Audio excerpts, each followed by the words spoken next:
So just come up onto your feet. So we're going to write our savings account away.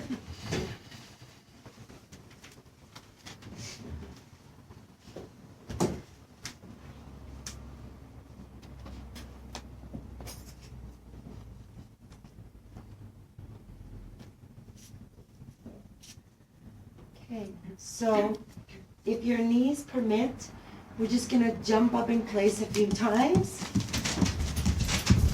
If not, you can just bounce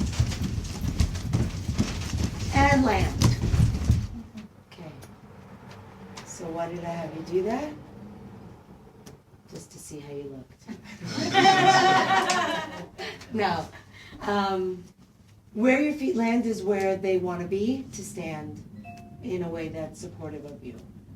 So if I asked you to stand, you'd probably have some idea about how you should stand, and this takes away the should and tells you where you feel most supported with your feet. Well, we have the couch there, so it wasn't fair.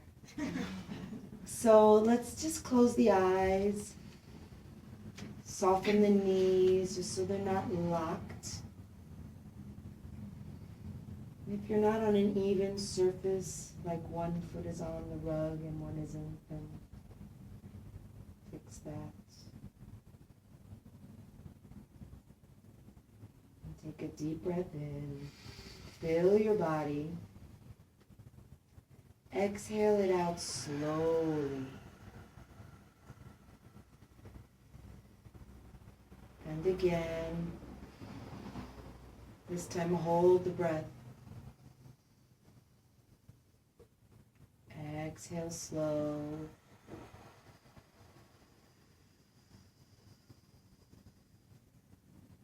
And again, inhale deep. Hold the breath and seal the breath off into your body by clenching at your buttocks, your anal muscles, lifting up through your belly, holding. When you need to exhale, exhale out with a whistle.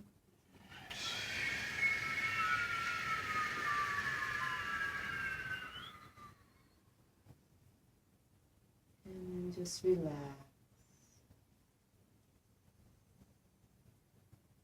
Bring your attention to the bottoms of your feet without changing anything. Notice if more weight is in your toes than your heels, on the inner edges of your feet or the outer edges, or maybe on one foot more than the other. Just notice.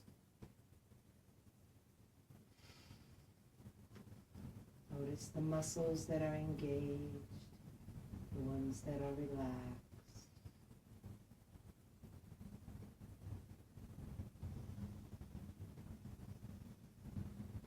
Notice the sensations in the feet.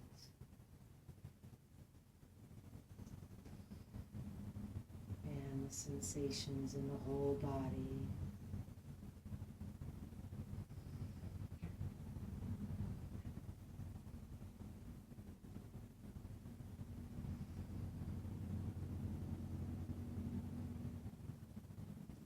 Shift your weight into your left foot.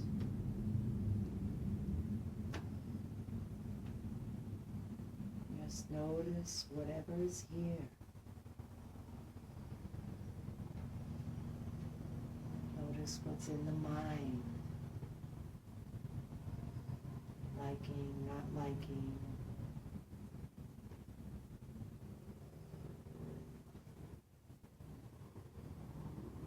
If the mind is elsewhere, just notice that, and in the noticing of that, the mind is now here.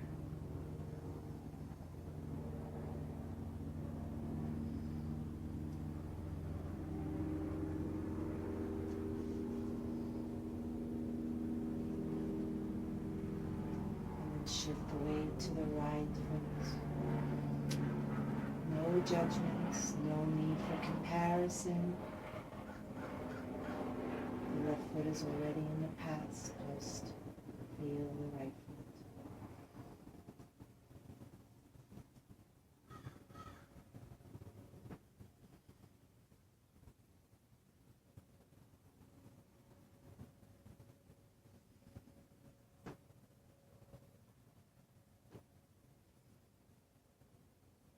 Come center.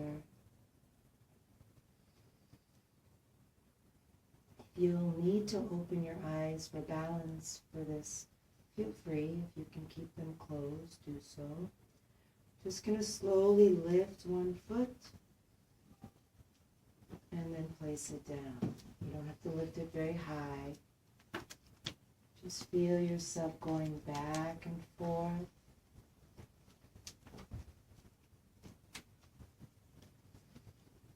Moving slow enough to be aware of the moment that the foot contacts the ground again.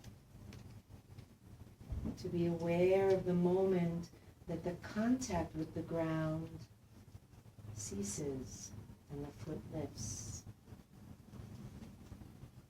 Being aware of the sensations in the rest of the body.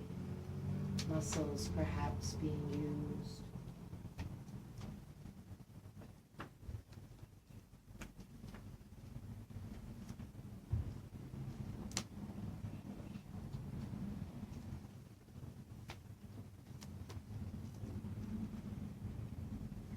And then let the eyes open. Continuing, just with eyes open. See if you can continue to be aware of the feet, shifting weight, lifting and releasing with the eyes open. This is a practice walking meditation.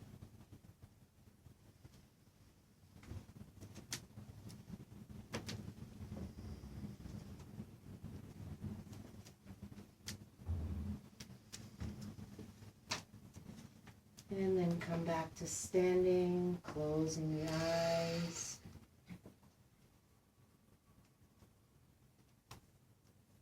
Just seeing what's alive inside of you right now. What's here to be noticed.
Just keeping the eyes closed,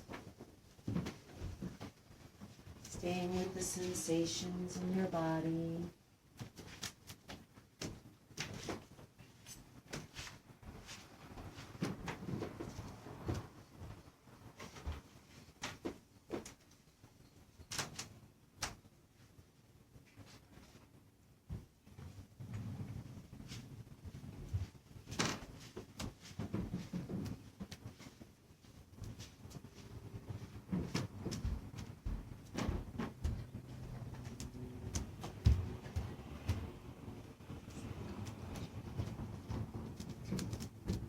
You'll notice sounds and you may be aware of curiosity arising.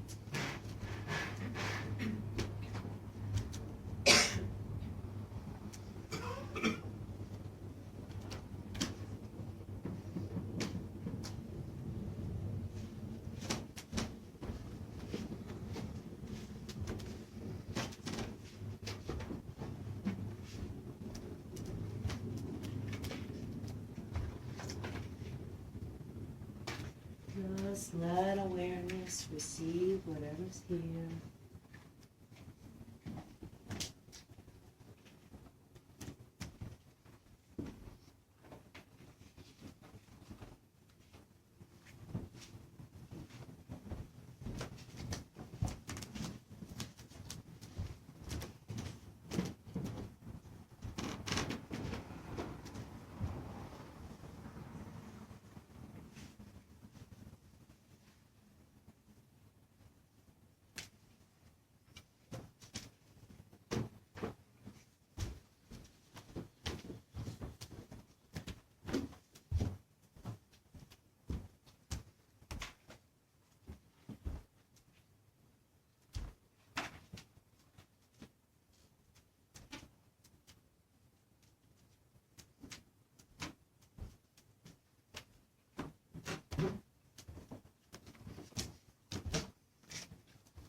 Now, in front of you or beside you, you'll find a plate. See if you can find it without opening your eyes.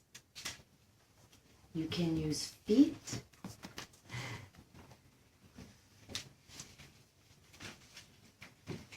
Feel around, and once you find it, place it in your lap.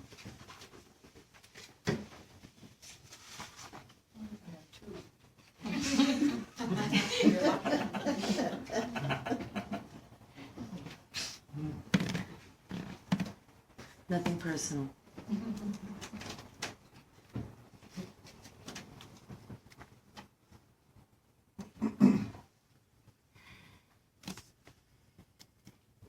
We have an opportunity to practice mindful eating.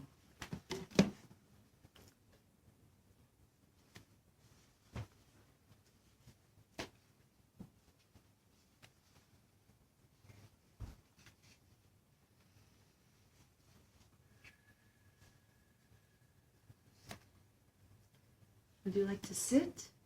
Yes. There's chairs there and there and there. Jane has two, so just let one go there.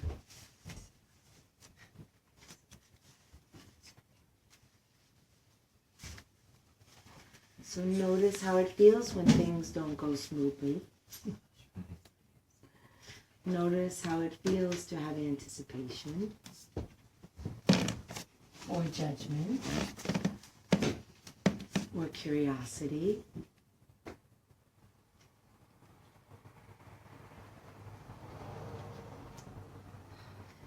And so when we practice meditation, we usually either close the eyes or avert the eyes from looking around. We close off that particular sense door, and that often helps us notice with less distraction what the other sense doors are perceiving.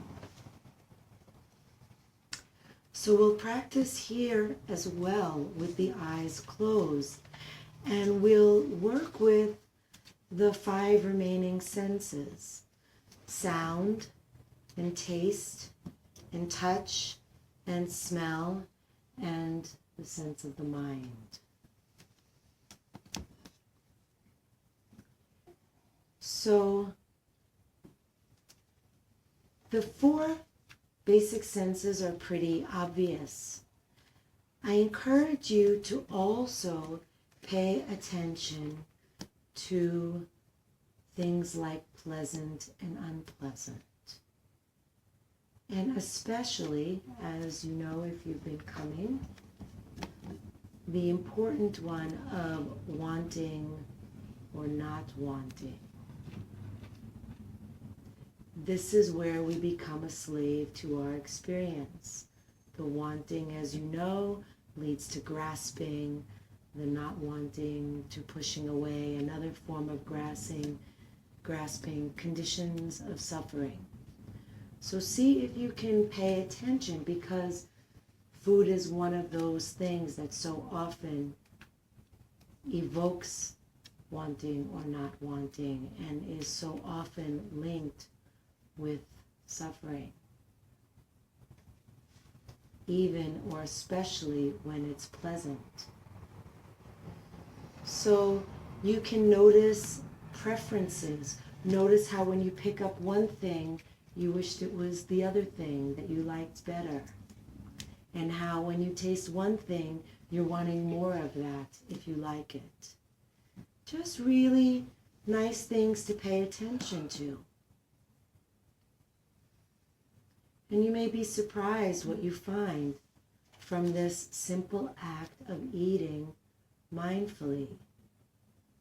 I know for me, when I started eating mindfully on retreat, I really was surprised to notice that when I ate, my body tensed up, whether I liked what I ate or not. So just be open and curious about your experience. But one last thing, before you begin to eat, I want you to make a mental note of about how long it usually takes you to eat a meal. Just come up with a number in your mind and just file that away. And then when I ring the bell, you're going to begin. You're going to feel, you're going to smell, you're going to taste, you're going to touch, and you're going to perceive.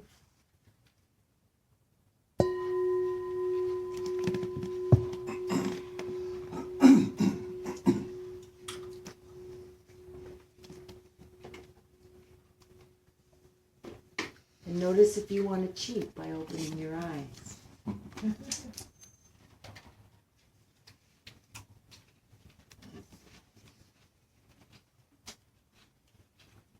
Notice what happens if you pick something up and you don't know what it is by the feel, or even by the smell.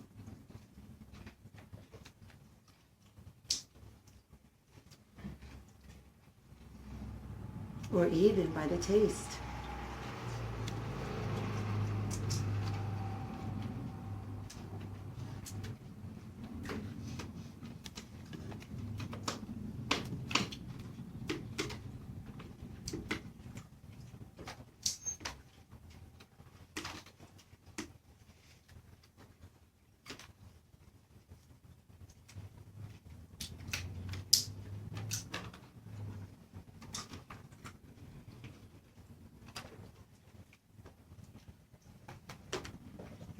Notice if the hands are feeling around randomly or looking for something in particular.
Notice what it feels like in your body the moment before you reach for the next bite.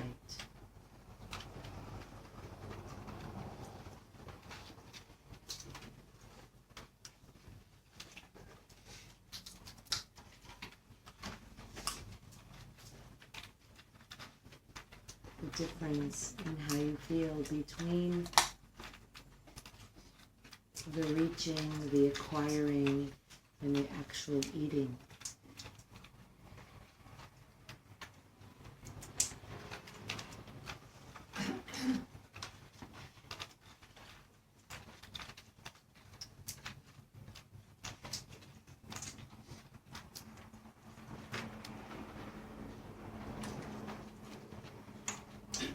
The sensation of chewing, salivating.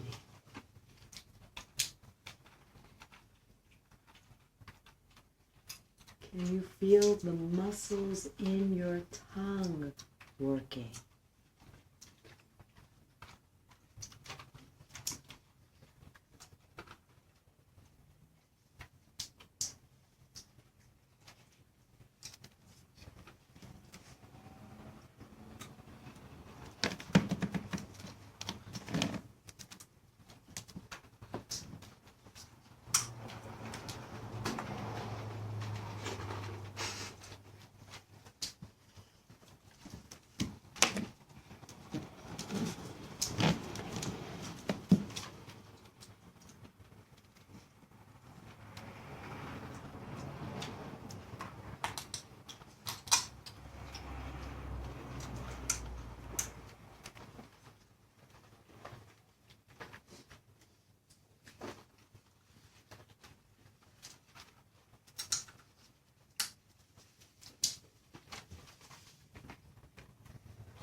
You're using a napkin. You can feel the texture, feel the movement of your hand. Taking it, perhaps lifting it to your mouth, or wiping hands with it. All of it done mindfully.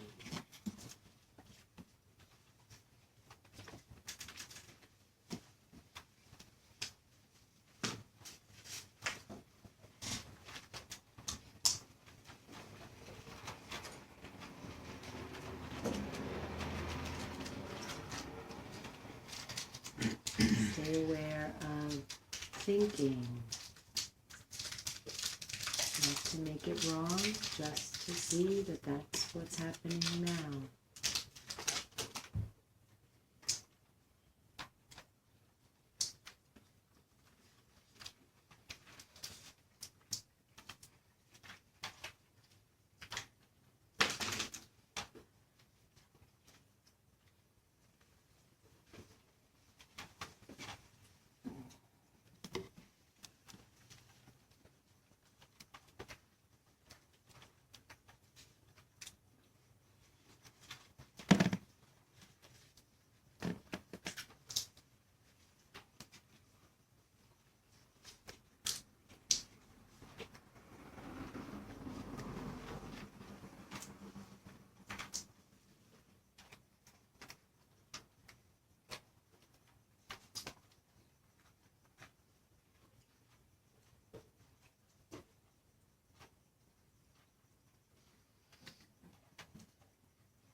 And just sit for a moment, letting your perceptions come through.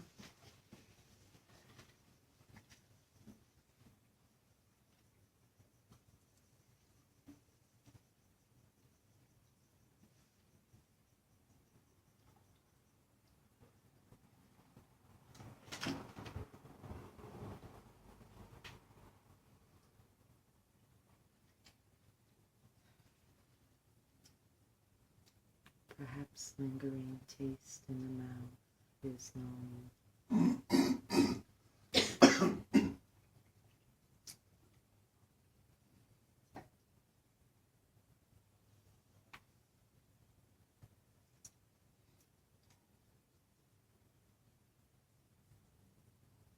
Nothing that's here right now is wrong. You don't have to make the right experience. Just be curious and see what's here, what the mind's doing, what the body's feeling.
Comments or questions?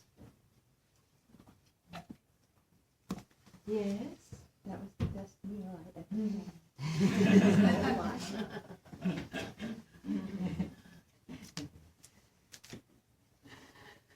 Yes. I was just grateful that you said it's not the wrong experience, nothing's wrong, because I felt like, oh my gosh, I want some water. Can I drink water? Is it okay? And, saying it's okay, that nothing is the wrong experience. So I put a smile when you told me that. It's okay. Drink water. Yeah.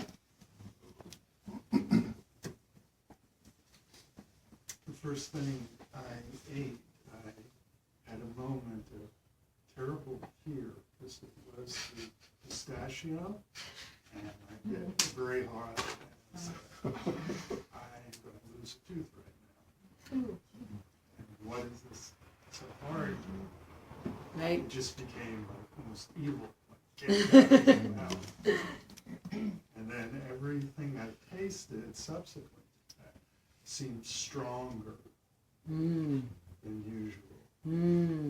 Did anybody else have that experience? Not particularly pleasant, just stronger. Uh-huh. No, I didn't, but I kind of thought what could have happened, and I thought, wow, she really trusts us to be aware of what's in our mouth. Yeah. I considered warning you about shells, And it was, but I thought no. Because you know okay. what, by the Robert time I got to Redford. the shells, I heard the shell. I heard the shell and I went, oh, this is a pistachio. Uh-huh. I didn't. And I was feeling the food, Mm-hmm. I thought the grits were olives. Maybe that's because I would like them to be olives, Uh-huh. right? First. Yeah, and then Before I eat it. when I felt it and I bit it and went, oh, it's great. Isn't that And then I thought, interesting? well, maybe these others are olives. They were great. And the way I ended up eating was I had sweet, the salty, the savory of the pickle, and then I ended up with the dried fruit. Yep. Ended up like bookending with the sweets, Yeah. with the sweet taste, but I thought everything was great. I love that, how you could see that your wanting colors your perception. Yeah. You wanted it to be an olive, so you thought it was an olive. Yeah, 'cause I was thinking of these great whole food garlicky. Yeah. Oh my God. Right. Right. But it's a good lesson because we do that all the time. Yeah. We always misperceive things. Always. And it's generally it's either wanting or not wanting or ignorance that makes us misperceive. So in this case, you had a taste, intended want. Another pistachio. Another pistachio. Another pistachio. Uh-huh. I was happy, and I kept going through my shelves because I went, maybe I didn't finish them all. And I found two in there. Yep. Because I That- sort of moved the shelves to one side when I was Uh-huh. like, I kind of separated the food. I had the stuff that I was going to eat, but then as I was doing the shells, I kept putting them on the other side of the plate. And then I went, there's more shells, there's more nuts in there. Yep. Well, I love pistachios, and I found myself getting really kind of greedy Yeah, and yeah, yeah. patient with it because one of them was difficult to shell, and by the time I popped it in my mouth, it was like a drug. It tasted so good. Did it work? I know. I was afraid the pickle was gonna be a hangout. I was, Yes. Mm. I smelled it, and I could smell like sour kind of, and I like sweet pickles. I don't really like dill pickles, so I bit it, hoping it was sweet anyway, even though I knew it wasn't. And then there was another one. I'm like, shoot, maybe it'll be sweet then. That's delusion. I was just hoping for the sweet ones. Uh-huh.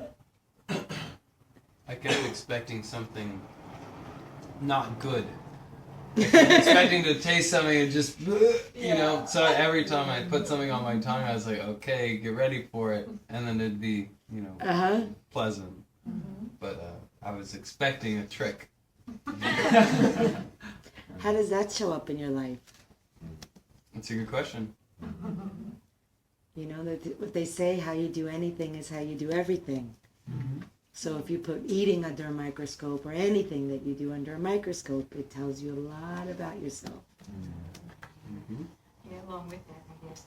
I don't usually think of eating as an emotional experience. You're just, and, you know, while you're watching TV or something. But each food, like when I bit into the pickle, I just started laughing. It was just such a joy. What a surprise! You know, who thought this little thin round thing was going to create a smile or a laugh? And the pistachios, the same thing. Oh my God, how can I enjoy a pistachio so much? It was a very emotionally positive experience. So I guess I go through life not experiencing those emotions so much. It should slow down a little. So I'm curious to hear how long you think that was. So we did that Yes, from 7 minutes. gong to gong. from gong to gong. 12, 8. I 5 and I'd say 15. 7. And I'm curious to hear the numbers that it normally takes you to eat a meal. Like a plate of food. A plate of Way food. more than that. Yeah, half an hour. Same as 10 minutes. I was surprised because I usually bolt my food, Yeah. and I thought this would be more mindful and I would take extra long. But I think I took less time than I usually do. Did you finish your plate? I did. Oh, yes. How many people finished their plate? I did. everything but the pickle. Everything. I did not want them. Okay, how many people did not finish their plate? One nut I couldn't open. Okay, that doesn't count. Getting the big stuff sitting in Oh, well. So, that was 10 minutes. Wow. Yes. Hi, sorry I was late and I didn't know what the directions were. And I'm honest enough to say that I looked at the plate beforehand. So I knew that it was, To see what was there. well, I knew that there were 2 grapes. I'm just saying. So I had one grape and then I tasted everything else and I left. See how the mind plays for us? I left that last grape for after. So I started with a grape and I ended with a grape. And for me, it didn't really matter what was in the middle. You should have had 3 grapes, but. No, I only had 2. Oh. She must have ate it before she passed. No, I didn't do No, anything. not you, not you. Oh, you ate, whoever gave it to me ate it. Yeah, somebody who passed it out picked a grape. But I thought that was pretty interesting to do it that way. Yeah, to bookend those grapes. And the taste, I'm on a salt-free diet, and so when I did eat, I love pistachio nuts. I think I'm addicted to them. But anyway, I was hoping that they weren't salted because are they? Yeah. Yeah. Well, if I fall over, it's thank you. But anyway, so that was a concern of mine, but I didn't want to disrupt the group and ask any questions. I have a comment. The first thing I got was a pistachio, which I like this too. The second thing was so I thought I wanted to see if that was going to continue. So I just kind of felt around. And as soon as I figured there were different things and they were, but multiple things, then I categorized my experience. So I put all the pistachios together, pickles, etc. You did all that with your eyes closed? Yeah.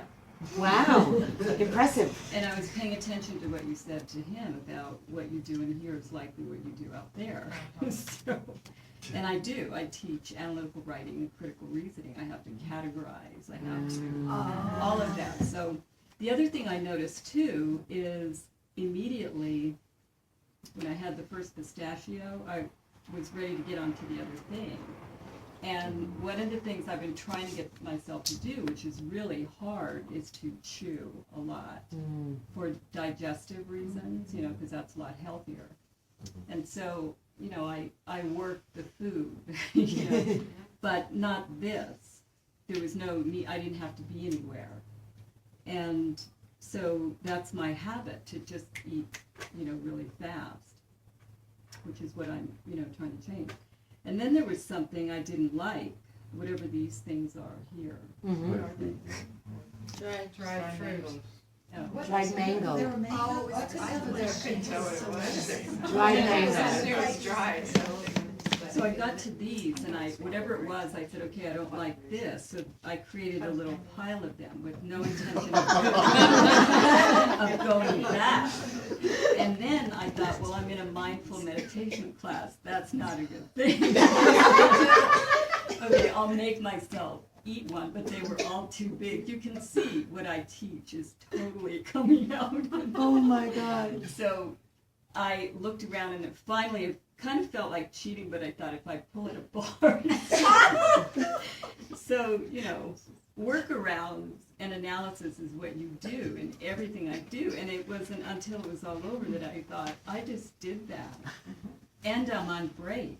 Yeah. Right now, on top of that, when I'm supposed to leave all that. So anyway, it was interesting. It was actually good for me to have that happen. So if you're not going to eat your grape, I would love it. Since you only got 2, it's only fair. And there's another thing. I'm a germaphobe, but not for germ reasons like Howard Hughes. It's gross out factor. That I didn't look at this food and took the plate was a departure. Wow. Huge. Especially with food, it's like this. My God, it's in your mouth. Yeah. So, again, I'm not like a freaky germ person. It's just, I see what a lot of people do when they go in the bathroom. I see students and my colleagues all day, so you see what people do, and we're all touching the same thing, So anyway, so there was a lot. Yeah. You can have all of them. Oh, don't be shy. After you touch them all? But you can guarantee my hands are clean. You only So have, really. you only have a million germs on it, not a billion. Germs are good for you. I love what you shared because it just so beautifully highlights how paying attention to anything teaches us about our mind. And that's the purpose of practicing mindfulness, to learn about your mind, to see how your mind works so that you see what things are helpful and what things are not helpful. After a while, you acquire enough data in what's helpful that you naturally start to abandon it because we are creatures that learn. So I love what you shared. Thank you. I think one more comment and then we have to move on. I had the opposite experience with this young lady. The first thing I bit into, I did not like at all. I thought it was an olive, but I guess it was the pickle. I'm not an olive or pickle person. So once I figured out what it was, I still didn't like it. So then the next thing I think was another pickle, and I thought, oh no, is the rest of the plate gonna be? And then I felt around and I felt something hard, and I thought, there's hope. So I pushed away the first things I didn't like and off to the side, and I kept hunting for the pistachios. It's amazing. So It's it was the amazing what we opposite. do. Whereas the first thing I ate, I didn't like, and I had the opposite of anticipation, like a dread. Right? There's dread. And you notice dread. And then you notice all the work that you expend to avoid more of the dread. Right. Yeah, it's That's kind of sounds like me. you know, it's great. It's great. Okay. Yes. Did We have to anyone move have on. a- I'm sorry. No, that's okay. We I don't know do. why I wanted to share that I have really a hard time meditating. My mind's a mile a minute, and blah, blah, blah. And I had a complete meditative experience. I had no thoughts, no thinking about the food, no ups, wants, dislikes, anything. Wow. I'm going to start meditating with a plate in my hand. And your eyes closed. Absolutely. I was completely gone. Wow. It was really nice. Amazing. Yeah, wow. You have a new practice. Pardon me? You have a new practice. I guess, very, I guess. Hopefully it won't Thank be you. ice cream and donuts. So much thinking going on. That's a meditation I gave you.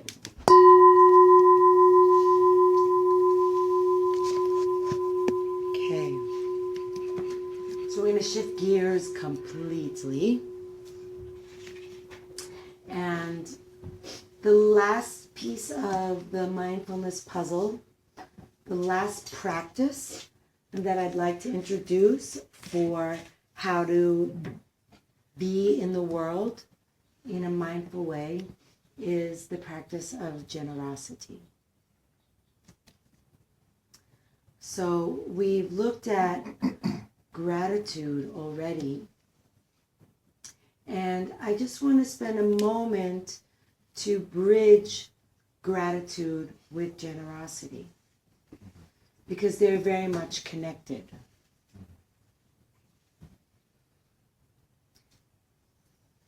Maybe you were here when we did the gratitude practice. If you weren't, that's okay. We're going to do a very brief taste of it in a moment.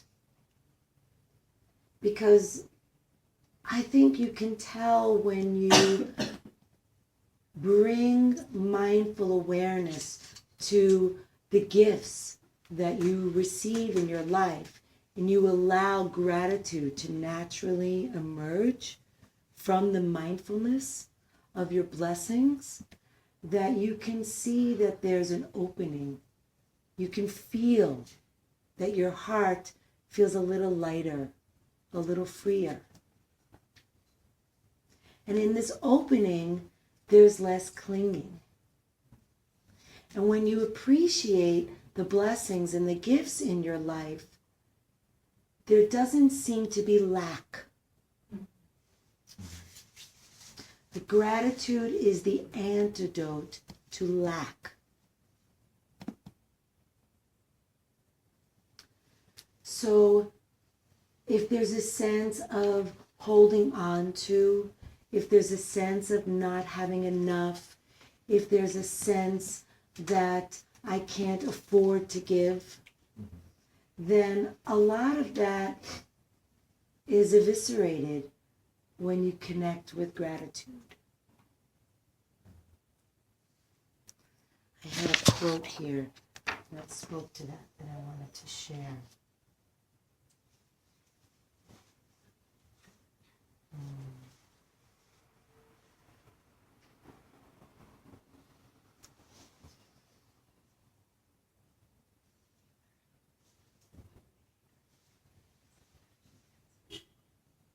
I can't even find it.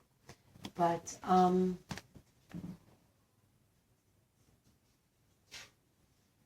let's just see how it feels. Close the eyes.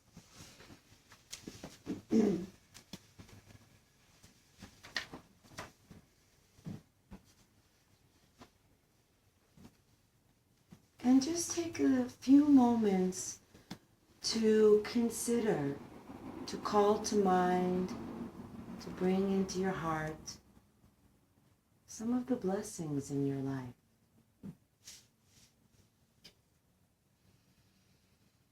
Some of the abundance, some of the gifts, maybe some generosity that has been extended to you at some time by someone.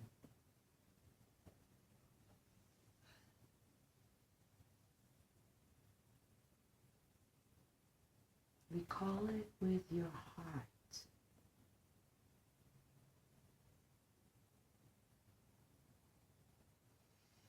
What is it that you already have that you appreciate?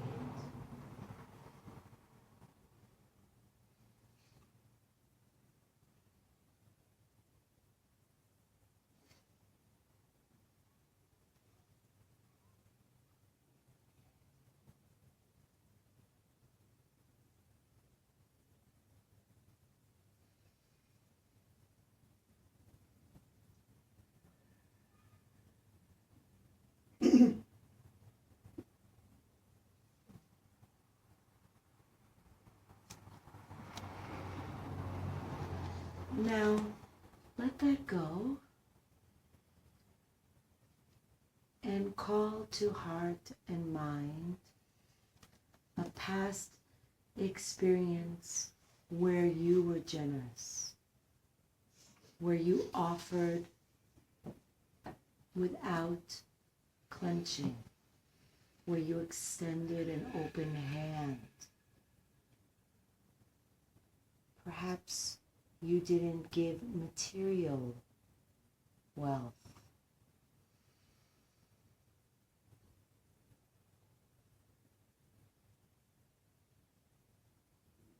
but you gave of yourself freely in some way. Just recalling one time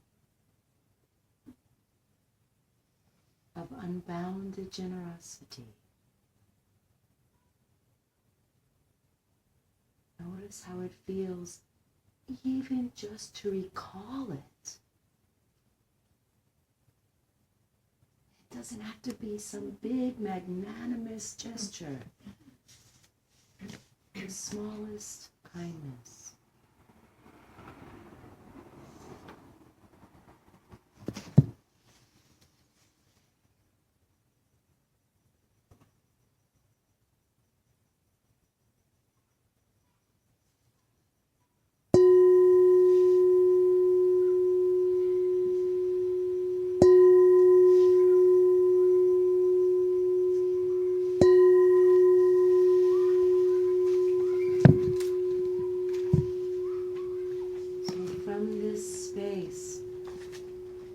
Pick up your blank check.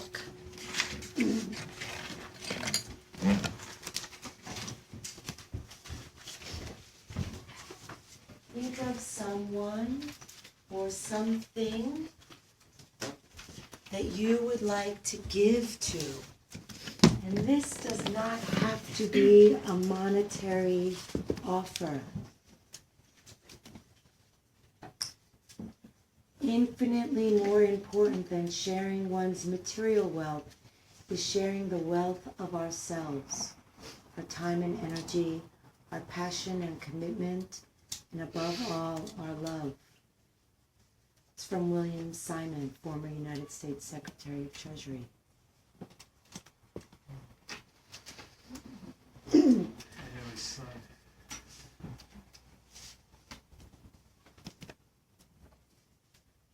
So you'll write the date, just like you would with a check.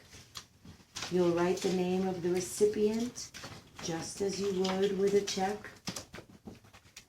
And then you'll write an amount if you're giving an amount to someone that needs money or to a charity. But if not, use the line where you normally would write out the amount to make your pledge of how you will practice generosity. And you can make this out to yourself. I understand what you said. You're going to commit to a generous act and write it out on the check. To ourselves. It can be, but it can be to someone else. Think of someone that would give you joy to give to.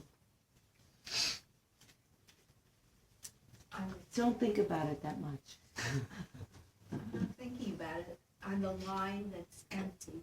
Yeah. You said, instead of writing the amount out, then I didn't Right, understand. if you're not giving money, Oh, I am. but then write the amount if you want. Yeah, if you're giving money, then write the amount.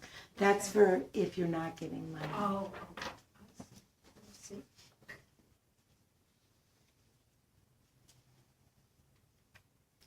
From Maya Angelou. When we give cheerfully and accept gratefully, everyone is blessed.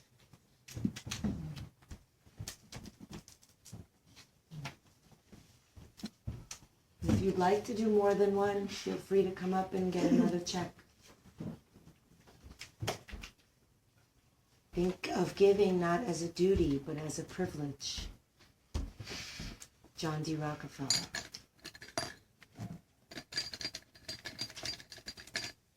And he had plenty of money.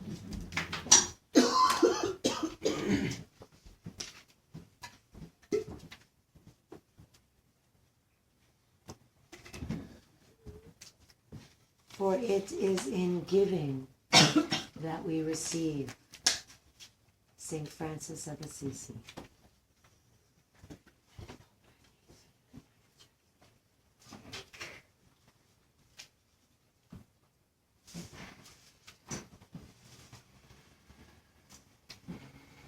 I love this one.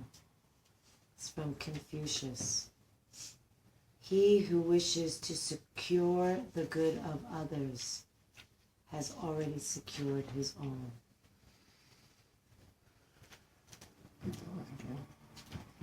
He who wishes to secure the good of others has already secured his own.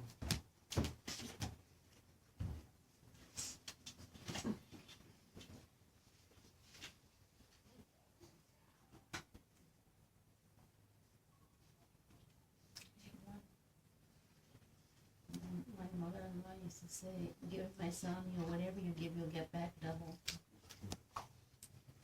That's not really the spirit of generosity that we're looking for. I don't think. You give to expect nothing back, and that's No, but I the don't spirit think of she made generosity. money. I don't think she Oh, made money. I see. She didn't Yeah. have any. Cast your bread upon the waters. Mhm. That's the opposite of expecting anything Mhm. or thinking it's going to do anybody any good. You don't control. Right, Once you cast your bread, right.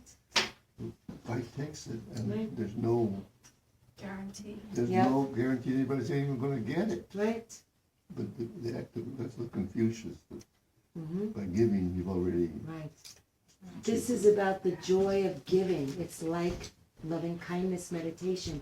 You don't do a loving kindness practice so the other one benefits. You do it because your own heart opens. Generosity practice is a heart opening practice. You give because it feels good. And it's a practice of letting go. It's non-attachment, it's non-clinging, it's therefore non-suffering. How do you tell the difference when giving for the sake of giving and letting go and stroking your ego? How does it feel in your being? It's hard. I couldn't tell sometimes. But does it feel good in a way that, oh, you know, I'm above that. I'm above it, but just that's my ego. Yeah. Well, then it sounds like you just recognized that that's your ego. You answered the question. Lainey? I was going to give a possible answer to that. What came to mind for me is, are you feeling it more in your heart or your head? And if you're feeling it more in your heart, it's from generosity from your heart. If you're thinking about it too much, what you're going to get out of it, or if it's ego-based, maybe it's from your head more. I don't know if that's... I was at the car wash, and they would, like, a bunch of, like a group of friends and family was doing their car wash for to raise funds for a funeral for some guy who died of cancer, and the kids were there and everything, and you know, so we donated $7 for the, you know, pay the wash, but that's like the average price out there. So I have like $20 left in my pocket, but I have half a block away. I turn around and give the 20, but then I kick myself the whole week because I really broke. And, but it's like it's my ego. I realize that because it's like I feel bad if I'm attached to that $20, but you know, I don't know. I read somewhere the quote, I didn't include it in my list, something like, when you give generously, you never remember. When you receive generously, you never forget. So when you give generously, you're not thinking about it afterwards. It's gone. There's no kicking yourself. Just like when you receive somebody's generosity and you're grateful, that stays with you. So it's a good tool. So I was thinking of how I was being generous today, and I helped this older gentleman find the freeway and that nobody else knew how to get to, but then I started thinking that I had led him to the wrong freeway. Well, not even to the wrong freeway, I just told him the long way to get there. Like, he could have taken the 163 all the way to the 15, but I told him to take the 163 to the 8 to the 15, because I didn't know how he was, you know, and so then it took away, like, can I really be considering that generous if I gave him to the wrong, I'm really self-judgmental of myself, but is that still generosity if you might have helped but hurt? yes. What's your intention? Good, right? It's your intention. And you didn't hurt him. I hope, you know, he would You have took the it right scenic way. intentions, that's what's important. Okay. Right, it's intention. Well, because I felt bad. I mean, he was like really, I was glad I wasn't on the freeway with him type of, like, he had no idea where he was going, and he was older and, you know, didn't know. You were generous to him, but not to yourself.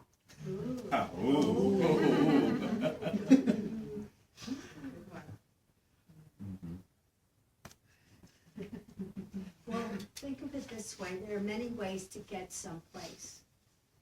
So, you know, it's not right or wrong, it's just maybe the route you know the best. That actually happened to me today. Someone gave me directions.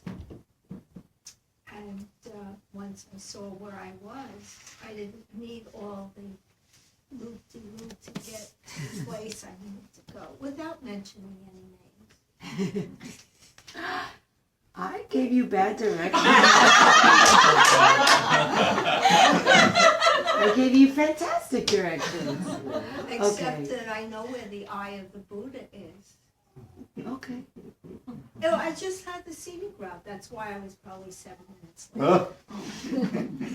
Sorry, So- but I'm here, so I persevered, it didn't matter, okay, it's a nice ride in the country, today's my day off from work, and I haven't been here in a really long time, and then when I got and parked into this I'm sorry, I space, need to move on. I found, we remembered that 25 years ago I was a teacher's aide at that school.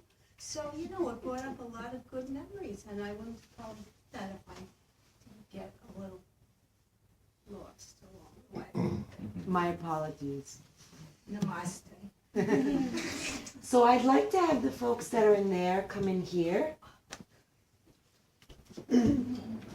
If you're in a chair, bring your chair. If you're on a back jack, bring the back jack. There are also some chairs in here already, so you can take them. Nope.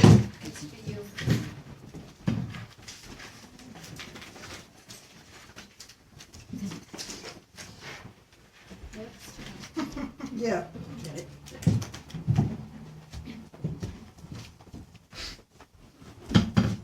Thank you, Natalie. You can sit in front of this.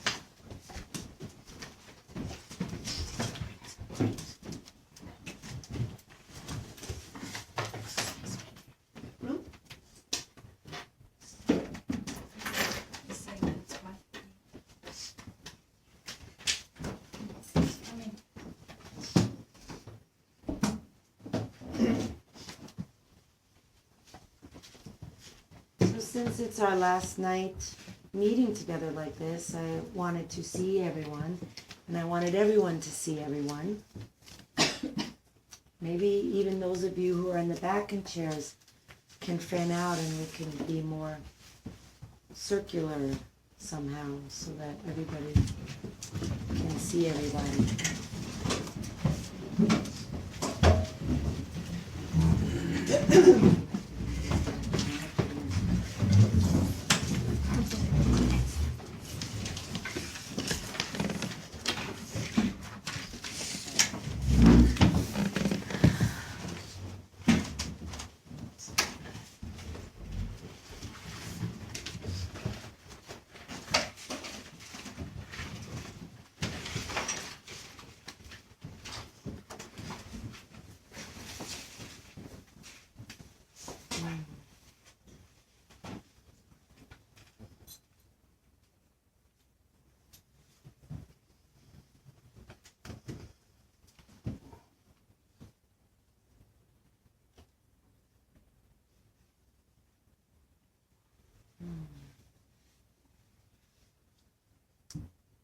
Just what comes to mind right now, the shares, I just feel so much gratitude. This has been such a blessing for me to have you all here each week or most weeks, to have your interest and your participation and your practice. I'm just very touched.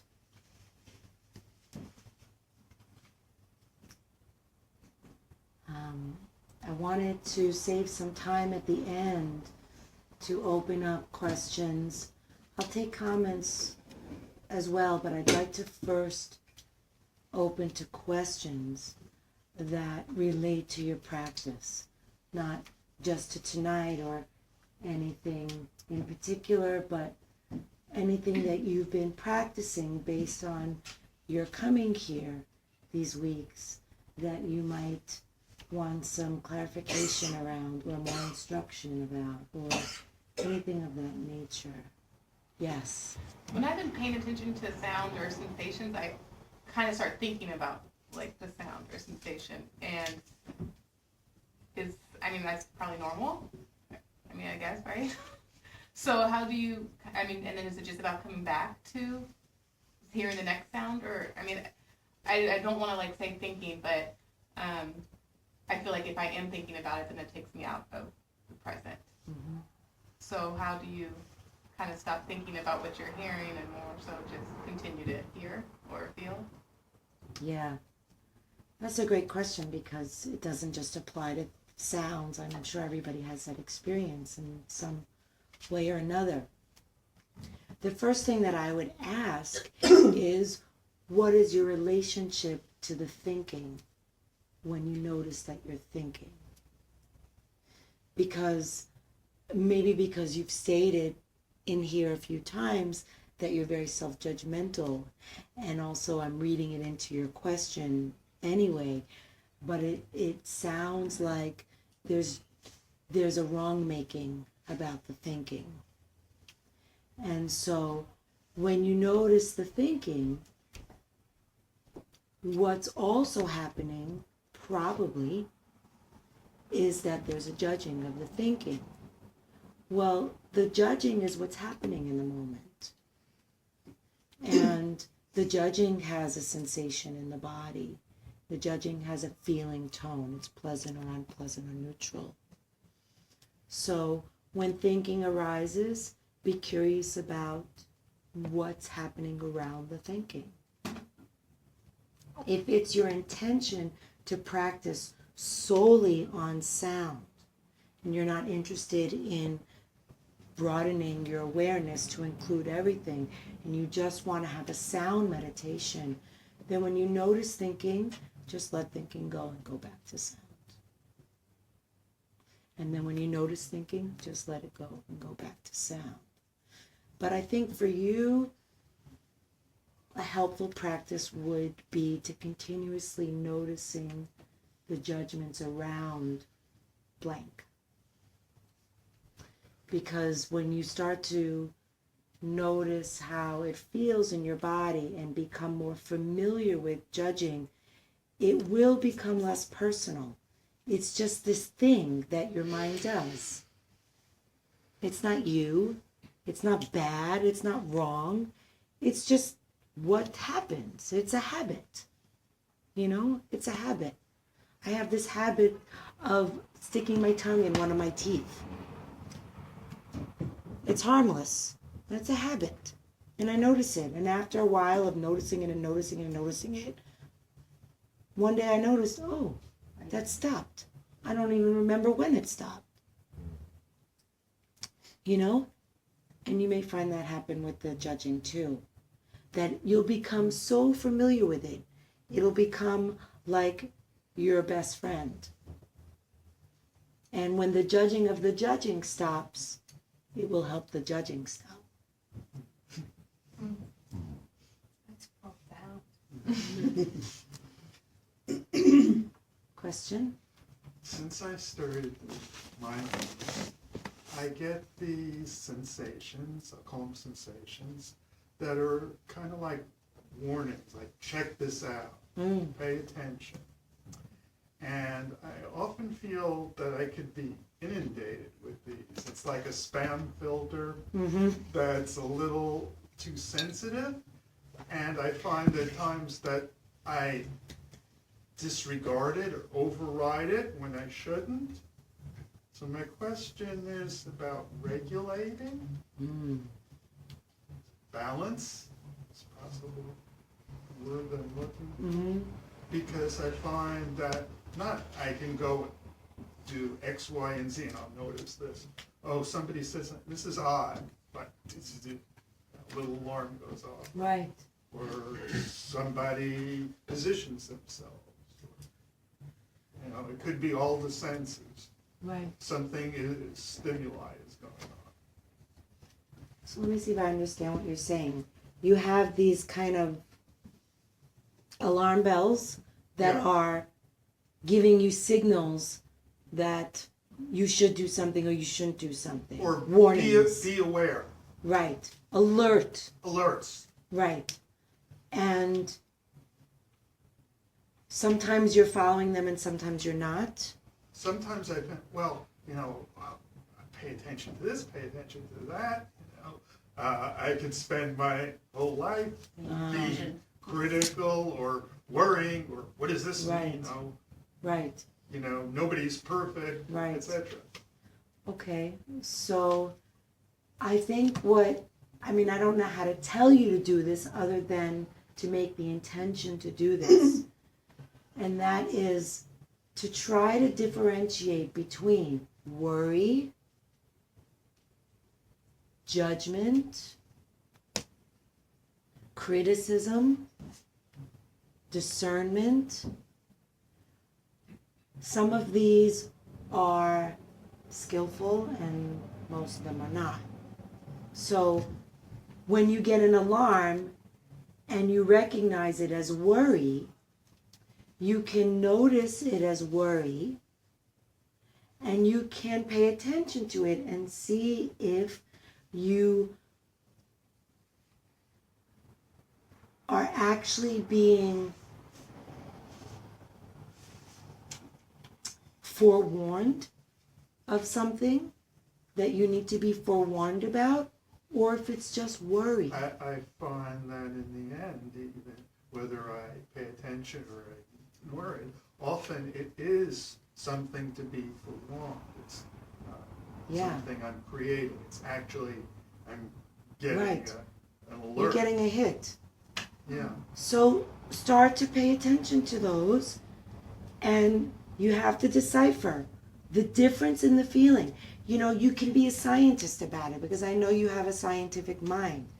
Be a scientist about it. You can even take notes on it.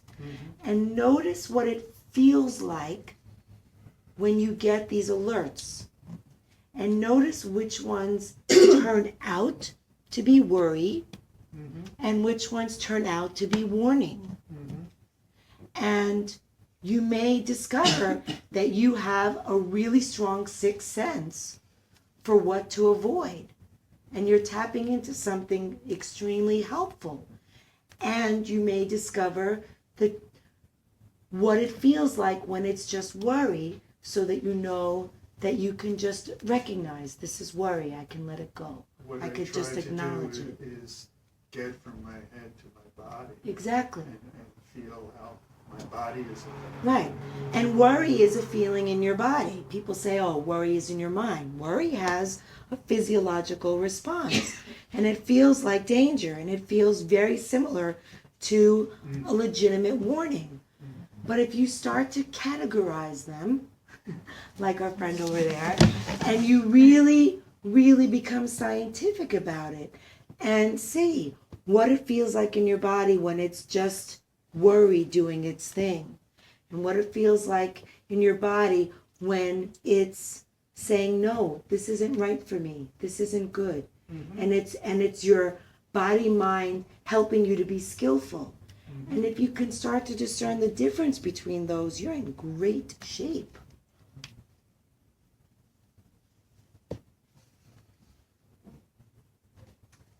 I try and sit every day.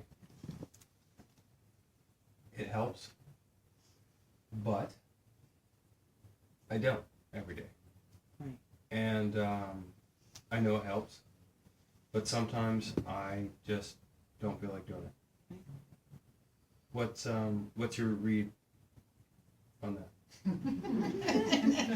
I know better. I know it feels Right. good. I know it's better for my mind. Right. Everything goes smoother, Right. more smoothly throughout the Right. course of the day. Everything in life goes a little bit more according to plan, and that's why I do attempt to do it every day.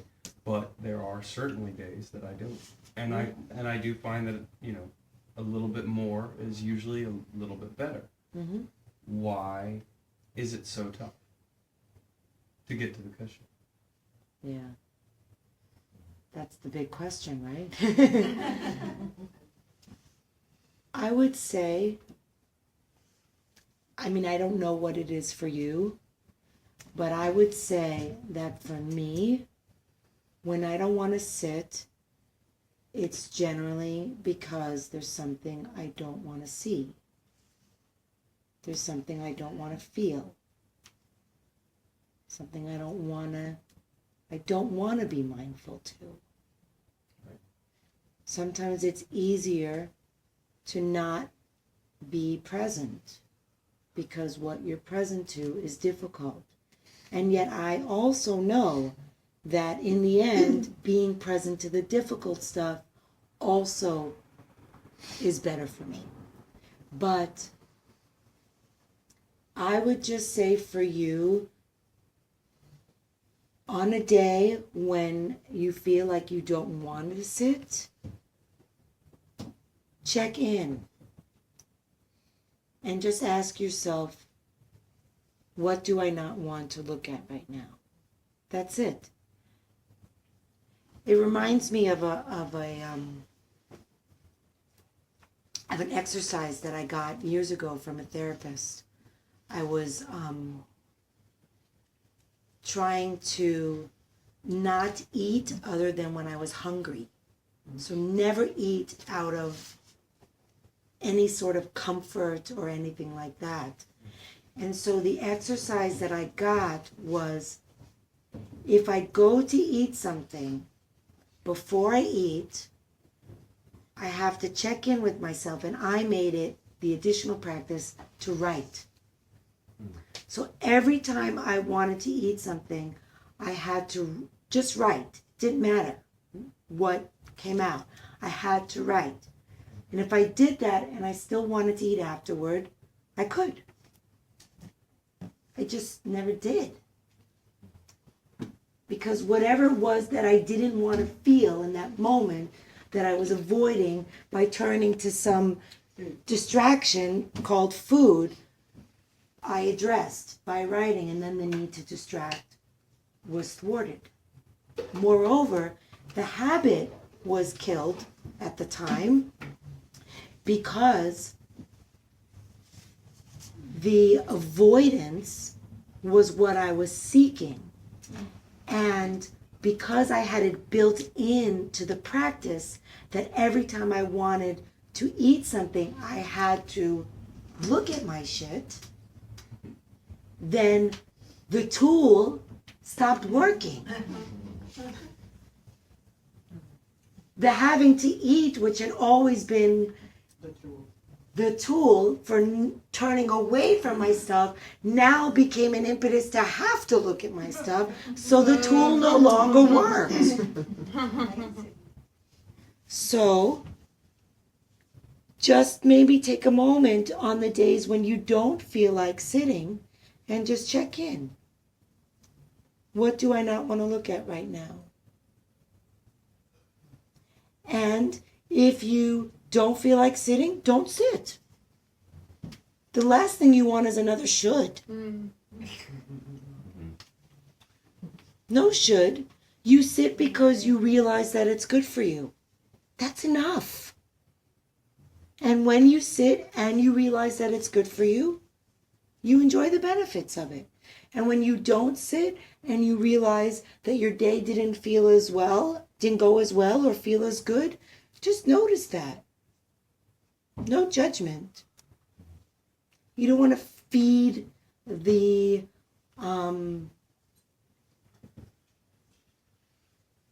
contraction around it. Because sometimes the things that we do that are good for us, we don't do because part of us needs to feel guilt, or part of us needs to should ourselves, or needs to judge ourselves. There's a habit. And when we're doing everything right, we miss the habit of self-judgment. And so we sabotage sometimes a little, just to be able to give ourselves a little nudge. So don't feed into that if that may at all be part of what's going on. Notice when you sit and delight in it. Notice when you don't sit. Notice how your day goes. No punishment, no judgment. Just like, oh, okay, I didn't sit today. No big deal. And if there's judgment, notice judgment.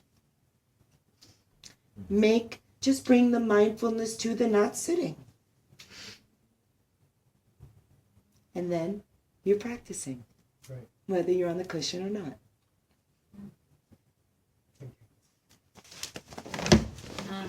Okay, so I think change is the trigger for me in this, but the last couple of days I've noticed, probably because of different changes, I get scattered I'm racy, kind of hyper, I'm not present.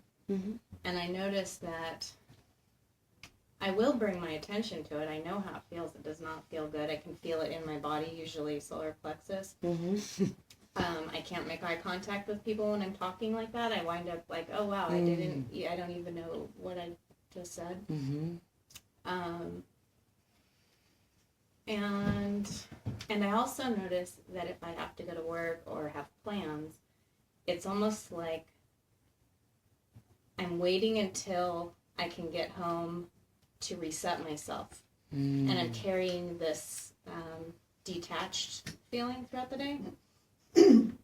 So I've done a little bit of, like walking to the bathroom, going, okay, be in my body. Come back. Like, where are you? Come back. So I will notice, my feet. I'll try to focus on my breath a little bit. And then as soon as I'm done, I'm just back out to... I'm just wondering if you have any additional tips. What does it feel like in your solar plexus when you have that? Well, I carried it here even. It just feels really tight,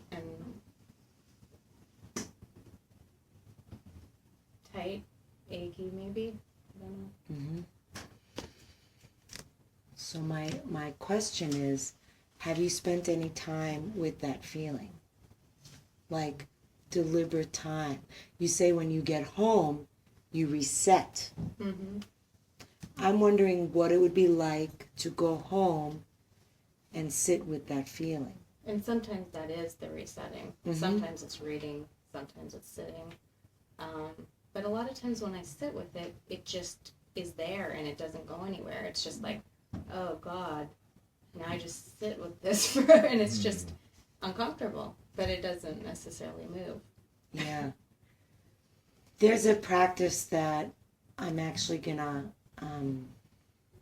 do a workshop on probably next month sometime that comes to mind right now. When you're sitting with something and it's not moving and it's chronic like that, you might talk to it and say, just get to know it. Make it your friend. Get an idea of the being that's there, what entity that is. You can give it a name and ask it what it needs.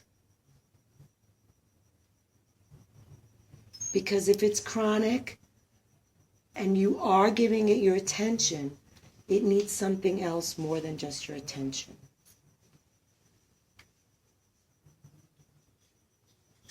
Okay.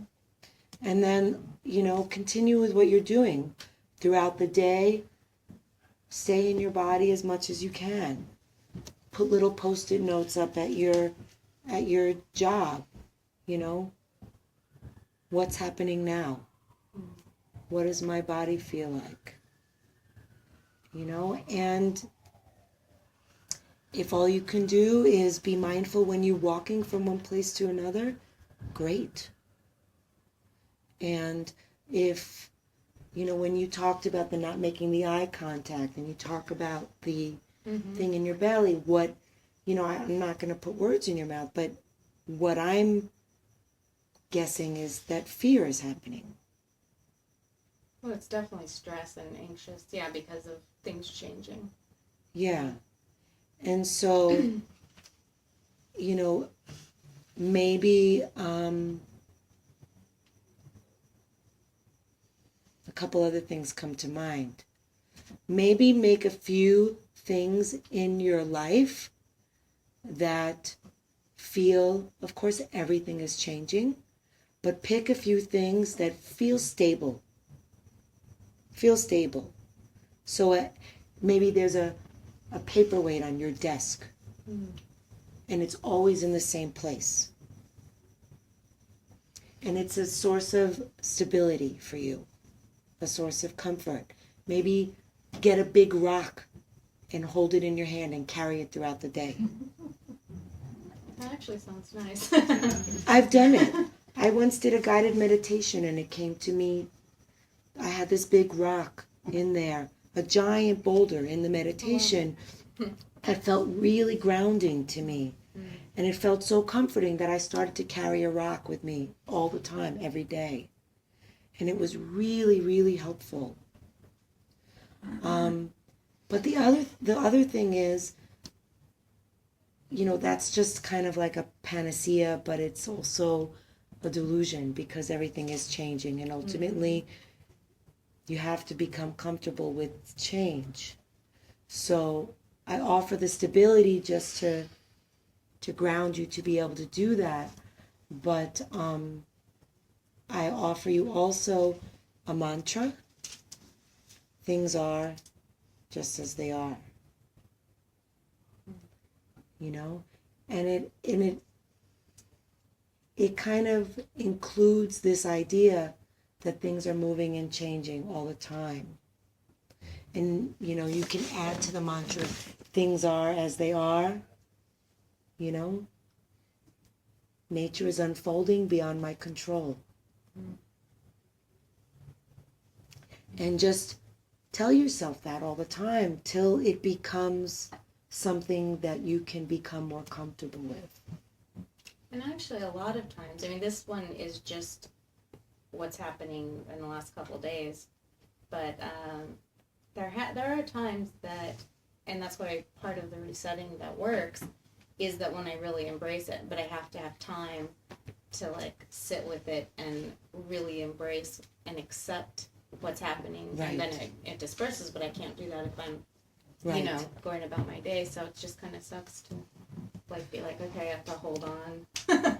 You think you can't do it while you're going throughout your day, but you can, because everything that you do can be done with 50% of your attention.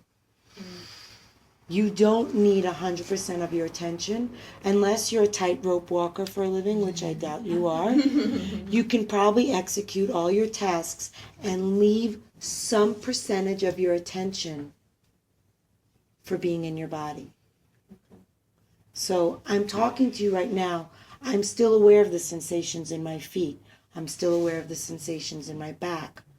I don't need to have 100% attention on you to the point that I'm not also in my body, and yet I'm still giving you my attention. But I'm still in my body. So just challenge that idea that you can't also be with what you're feeling and function. Yeah. So I probably just need to practice that more. Yeah. Sensations. Yeah. The 50-50 that you talked about, it's like when your inner purpose is in alignment with your outer purpose, then it's 50-50. But it's all one whole. I find that 50% of my attention kind of difficult to grasp. I think it's 100% of my attention, but it's where my attention is coming from. It makes it whole. So that the 50-50 disappears and it becomes 100%. Whether you're typing something, or whether you're eating something, or whether you're walking. Right. So that it's always whole in the sense it's always 100%, as opposed to, it sounds like multitasking. That 50-50 concept. Right. I have difficulty with that. I understand what you're saying, and in an ideal world, what's going on inside you is fully aligned with what's going on outside of you. Mm-hmm. But what she's describing is not that. She's feeling fractioned. And what's going on inside of her is making her feel scattered and making her not feel whole.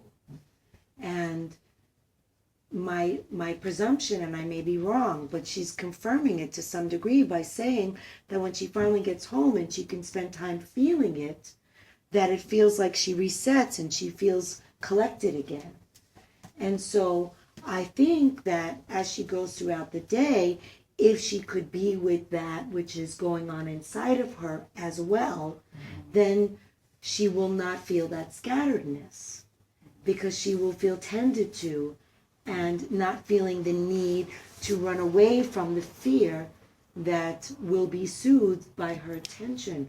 So the 50-50 that I'm proposing is a way for her to function and not feel that, whatever's going inside of me is overwhelming. I need to stuff it in order to get through the day, because then what's happening is her behavior and her mindfulness is scattered.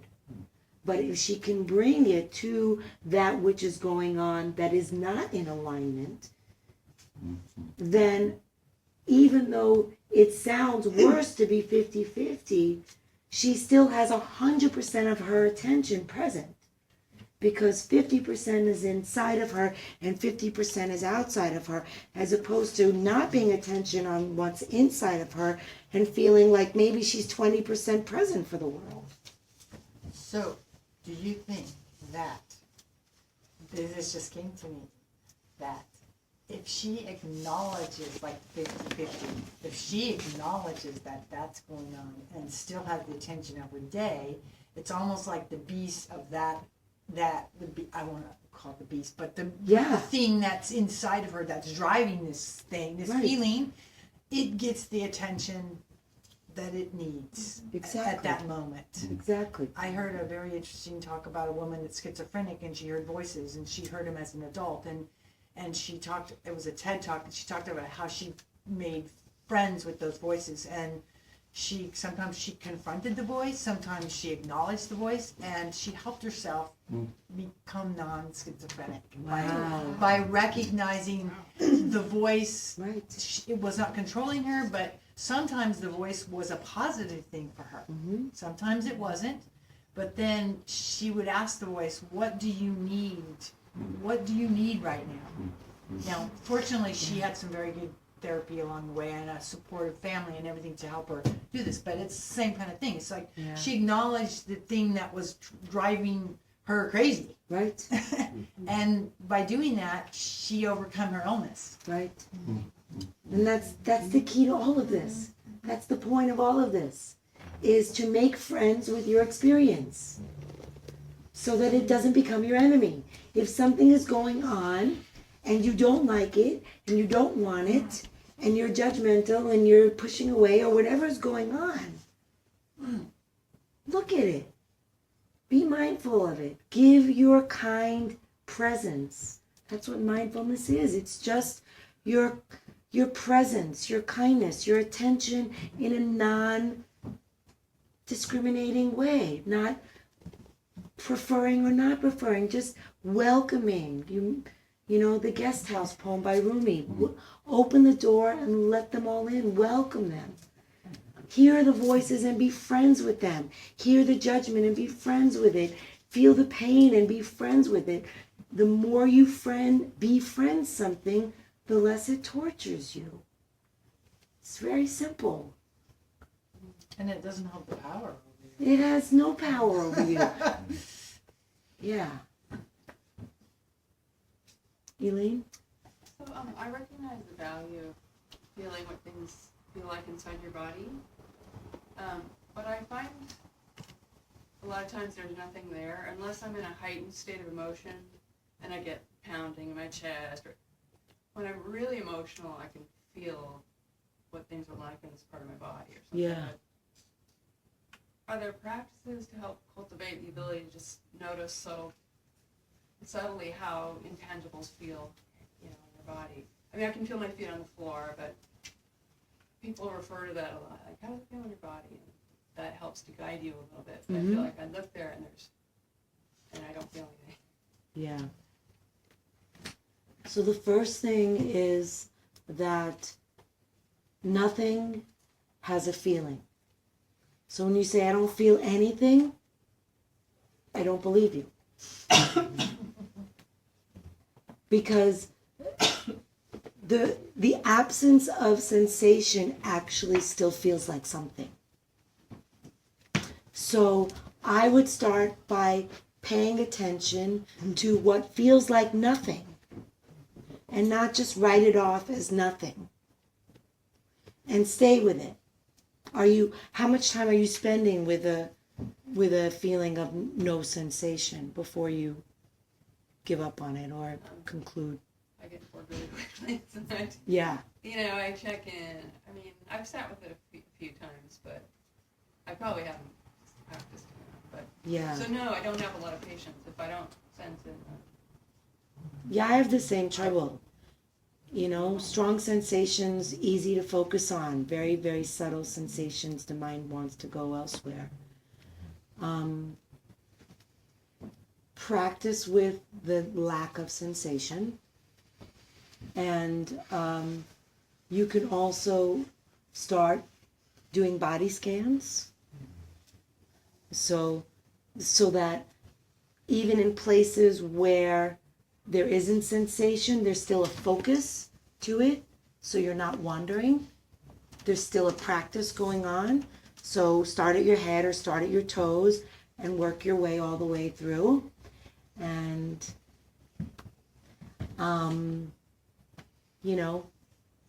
feel the shins, feel the calves, feel the knees, feel the thighs, and go slowly and spend a moment in each place. And maybe it continues to feel like nothing, but at least it gives you something to do while you're feeling nothing, so you're not bored and going somewhere else. And then you may discover, oh, I do feel something here, with a more focused. And the other thing I'll say is, I don't know if you practice yoga, but I think if one practices yoga, that it helps better acquaint them with the sensations in their body. Yeah.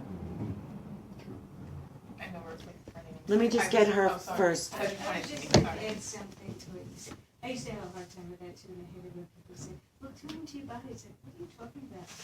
And what helped me was the exercise of going through the body, muscle group by muscle, tensing the muscles, and then releasing them, and then seeing how it feels when they're tense, and seeing how it feels when they're relaxed. And after you do that a lot, you can go through your body and just feel every tense muscle that you have. And it just really got me more in touch with how my body feels. And then from there, I just started getting a little more sensitive to my body. Yeah, I have a little easier time with muscles and stuff, but it's more like the, I don't know, like heart, lung, GI tract, people are, some people are good at that, figuring it out. I think a lot of stuff is actually felt there if you can tap into it. I just wondering, when you take the wants and shoulds, what are you left, take them out, what are you really left with? I'm just trying, I'm serious, I had a conversation, should, self-judgment, and how do you hold yourself accountable without being self-judgmental? And if you don't want or shouldn't do anything, then what are you doing? Kind of. Maybe you don't need to be accountable. You can just be, whatever happens, happens. I mean, it's not this, because I'm not really don't be, I think that's a big cop-out, but it's sort of true. It's like, at some point, some things are out of your control, and they are. That's my experience.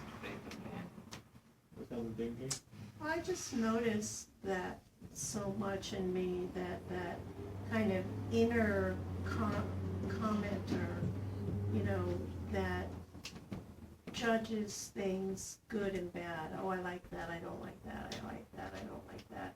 And when I really notice, almost everything that I'm going through over my day, I'm categorizing either the like or the dislike. And I don't know, I just try, I know that those kind of ways of habitual thought are really hard to break, but they're very conditioned thoughts, and I think some of this practice is to help you to kind of uncondition what you've conditioned to believe your whole life. So it's just an unconditioning by simply noticing that you're doing something. Like maybe 5 years ago you wouldn't notice that you were going like a balloon that was just let go and all over the place, but so yeah. But what you're saying is common. A lot of people think that the shoulds and the wants are needed to run the show, that if there's no shoulding and wanting, there's apathy. Yeah. And there's no doing. there's a want that's skillful and there's a want that's not skillful. The difference is attachment. So you can recognize a need for something and have the intention to do that something and put that intention in motion through your action, and there not being a wanting around it because you're not being motivated by greed, but you're being motivated by, let's say, need, right? I need to eat something to survive. So I'm going to go to the store and I'm going to buy food and I'm going to cook it and I'm going to eat. I'm going to do all those things because I'm recognizing that I have the physiological need to eat food, which is different than I really want ice cream right now. And I'm going to go to the store and I'm going to buy the ice cream and I'm going to prepare it in a bowl and I'm going to eat it, and the motions look very similar, but it feels different in my body. Wanting feels like this. There's a reaching, there's a longing, there's a contraction. When you're doing something that's wholesome and you're doing something that's skillful, it's spacious. It feeds you. It's open. It's not contracted. So you can do without wanting. There's not a non-doing. There's not absence of effort. You know, if you want to do social action in the world, you notice, is this arising out of ego? Is this arising out of greed? Is this arising out of aversion? Is there anger fueling this? Is there hatred fueling this? You don't need to plant those seeds and water them by that action. But if there's something that you see that really needs to be changed, and you're doing it because your heart says, this is wrong, this is unwholesome, I can help. And there's, like Andy said earlier, is it my ego or is it my heart is open and said, my God, these people have no money for a funeral. I feel like I'm poor, but if I died today, there would be money to bury me. You know? So just notice whether what you want to do is from a wholesome place or a not wholesome place. And similarly, notice whether when you reflect on what you've done, you're reflecting so that you can learn and say, oh, okay, that wasn't skillful. Next time I'll try doing it another way. Or whether you're reflecting and saying, God, I suck. Why do I always do it that way? The judging doesn't make you better. It doesn't make you a better person to judge yourself and to should yourself. I should be doing this, I shouldn't be doing that. Those don't give rise to more skillful and wholesome behavior. You just notice how it feels to have done something well and take that in.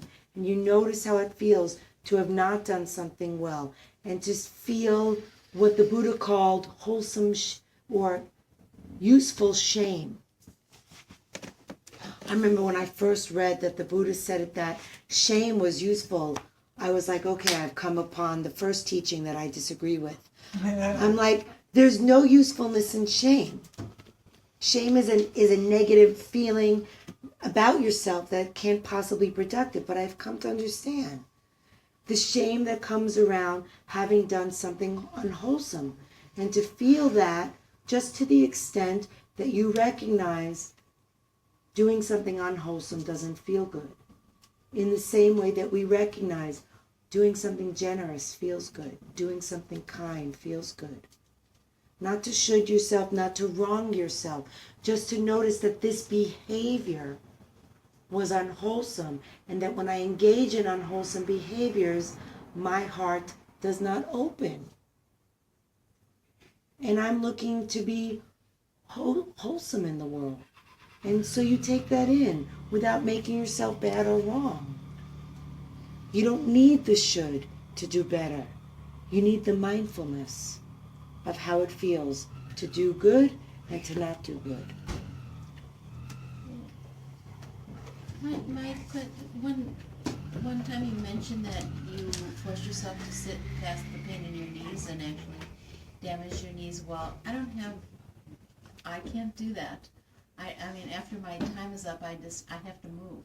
Yeah. I can't stay there. Yeah. I can't sit through it so that, so it's over for that time, for that day. Great. Just, for me it was hard because I try to practice with discomfort, and I distinguish between discomfort and pain. Discomfort is unpleasant, but it's not hurting me. Pain is unpleasant, and it's going to hurt me if I stay with it. So, same goes with emotional pain. If you sit and emotional pain arises, you notice it. If it persists and it starts to drag you down, go someplace else. Physical pain, if it's there, not helpful. If it's just discomfort, then you sit with it, just to be able to practice being equanimous with discomfort. And after a while, you notice I'm with discomfort for a really long time and it's wearing me out, then you move. Well, that's because you can always think, that's all you can think about when it gets to that level. Or you can practice, what does it feel like to sit with discomfort? Bring your mindful attention to discomfort, not mind it. And then once you get to a place of not minding it, then you don't need to have your attention there anymore. Staying with it beyond the point where, okay, so that's unpleasant and I have no aversion to it. It's just there. I notice it, and how to let it be there and bring your awareness someplace else so that it's not consuming you, so that it can become background. And then you can see, what else is going on here? So I've been listening to The Power of Now whenever I drive, and I've been really good about listening to it every single time I drive. And I love listening to music, and so it's kind of been a little bit of a sacrifice to choose to listen to The Power of Now as opposed to music. And recently, like in the past 4 or 5 days, I just have not listened to The Power of Now at all, and I've just been listening to music. And I've noticed that I get excited by music, and it's kind of, it's pleasurable, but I was wondering if you think that that we should avoid allowing ourselves to have pleasure in things that are not necessarily that are worldly or that are ego driven. Yeah. I'll tell you first what the Buddha would say. The Buddha would say no, to not allow yourself to have pleasures that are just worldly and not necessary. But the Buddha was speaking to a population of people that were working toward enlightenment, primarily monastics, but not only monastics. But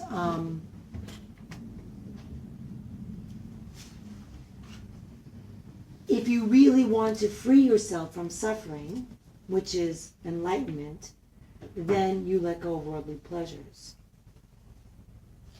That being said, if there's not a whole lot of attachment to it, and it brings you joy, I personally don't see the harm. If it feels like a sacrifice to listen to The Power of Now, and it feels like it's like the same difference between giving out of generosity and giving out of ego. If you're listening to it because you think you should, then it's not beneficial. Right. And if you're feeling, I want to be listening to music, then I can't imagine that the pleasure of listening to music creates more suffering than the displeasure of feeling like you're sacrificing yourself by listening to the other thing. I would be curious what the last thing you listened to was before you abandoned it. Oh, on Power Now. Yes. Yeah, no, I know what it is. And I kind of had the same frustration because he was talking about getting in touch with your inner body, and I feel like I just can't do that. And so I do think because I was enjoying it, like I would actually look forward to listening to Power of Now up until that point. Right. And then you got So to- that's, to me, that's the more interesting Right. point. It's not about the music. Yeah. It's the same thing as what I was talking about, where I was getting something to eat to avoid feeling what I didn't want to feel. So I would give you the same exact practice.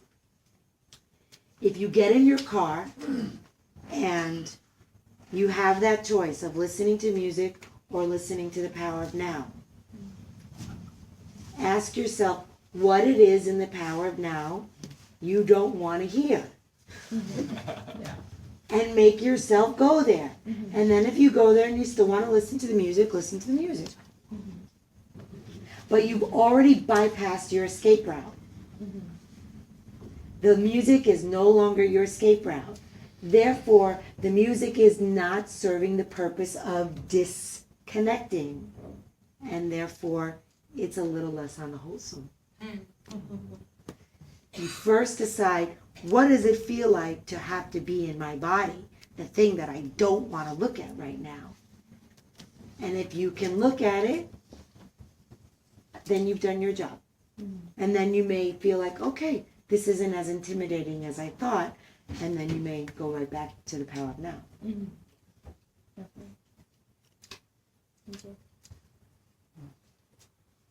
I think maybe one last question, and then we'll call it a night, unless there are no last questions.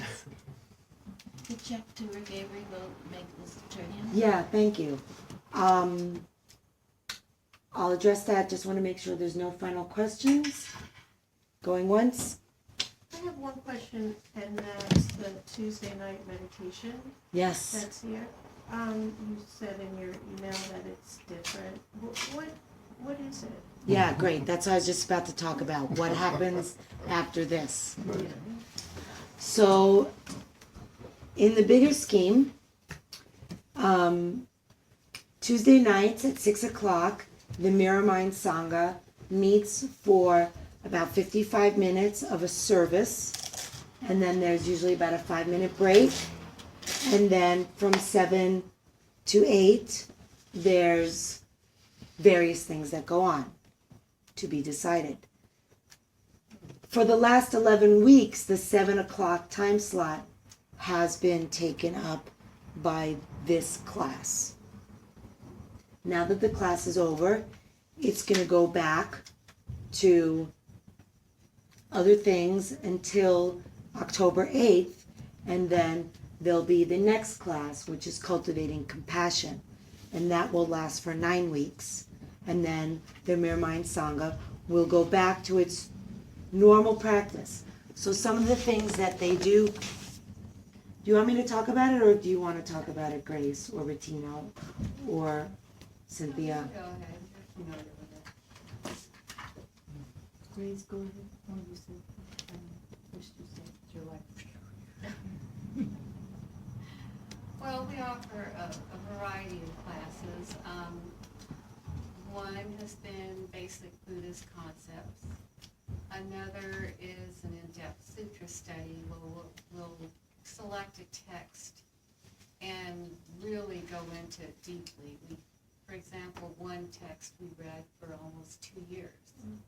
And then also we'll have like discussion forums about certain Buddhist subjects or any questions that you might have.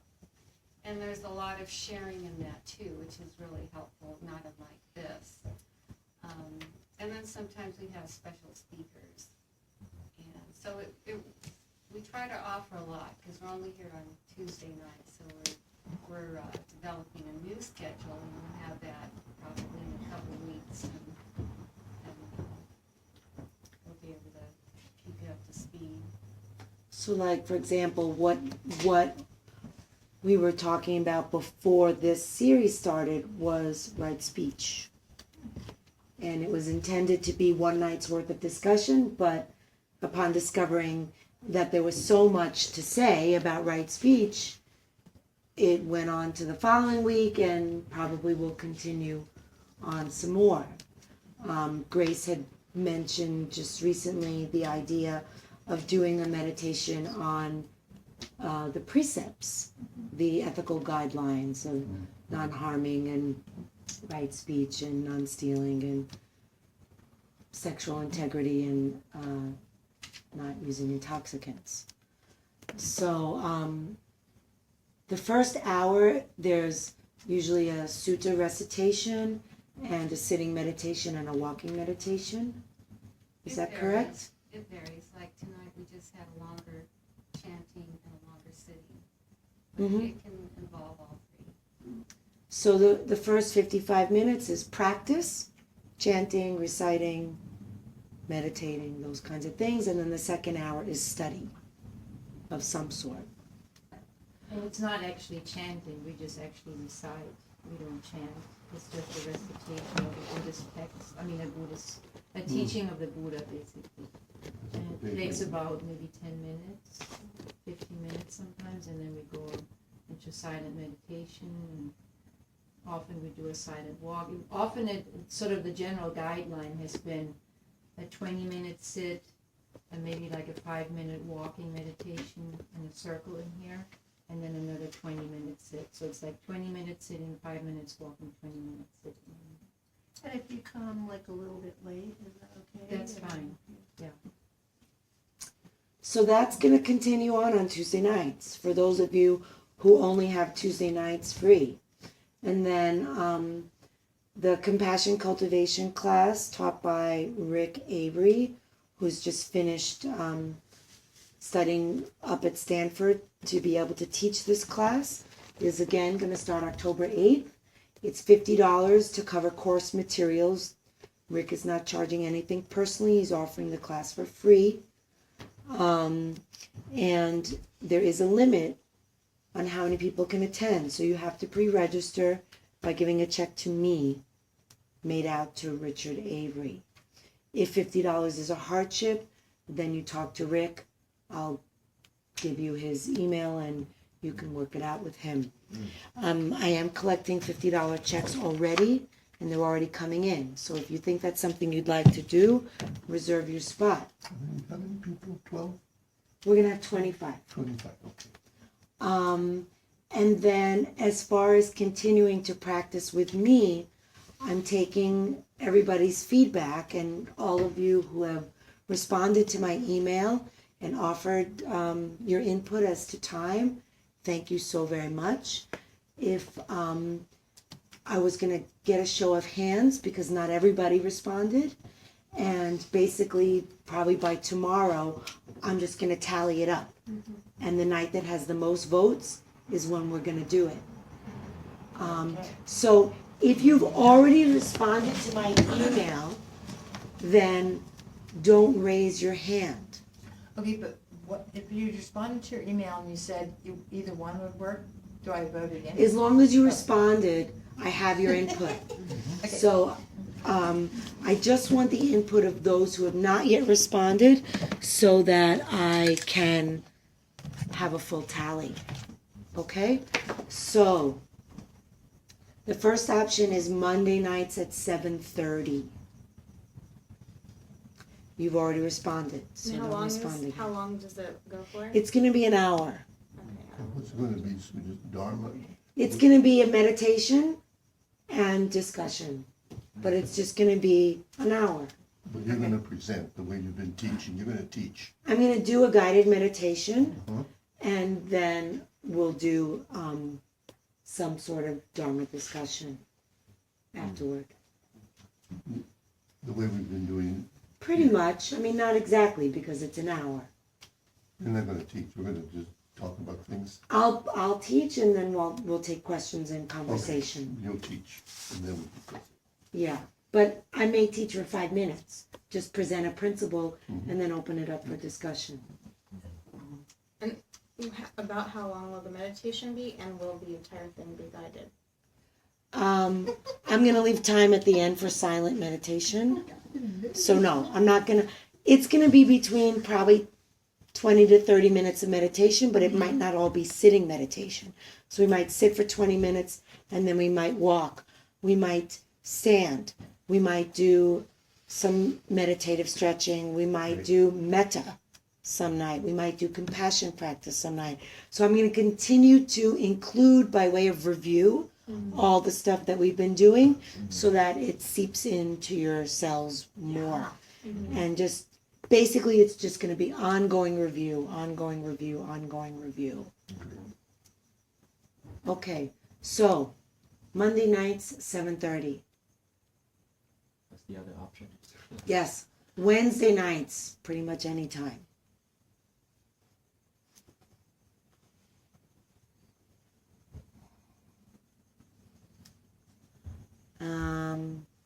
Sunday nights at 7 or 7:15. Oh, that would be better. I thought it was only 2 options. Monday, since I didn't get the email, so I'm responding. Okay, Monday night. Monday? So you have 3 Mondays out here. Who else was a Monday? 1, 2, 3. Yeah, Who was 3. 2? 1, 2, 3 for Monday. Okay. And then that's pretty much my only options. And Wednesday. Oh, you already said Wednesday. Yeah, Wednesday is also anytime I can do Wednesday. It's the only night I don't have a class. Monday, Wednesday, and Sunday are the options. Okay. Now, just out of curiosity, is there anybody that would wish to continue but can only do Tuesday? No, it's okay. I can do that. All right. I really like Tuesday though. I like Tuesday too, but I stole Tuesday from the Yeah. Mirror Mind song and I have to give it back. Yeah. And then they're gonna lose it again, so, I mean, Tuesdays, if you're gonna do the compassion. They're going to lose it again for 9 weeks, Yeah. and then they'll get it back. So. The other possibility I just thought of as I'm sitting here is Tuesdays at 8, Actually, that would be really. when the Mirror Mind Sangha is done.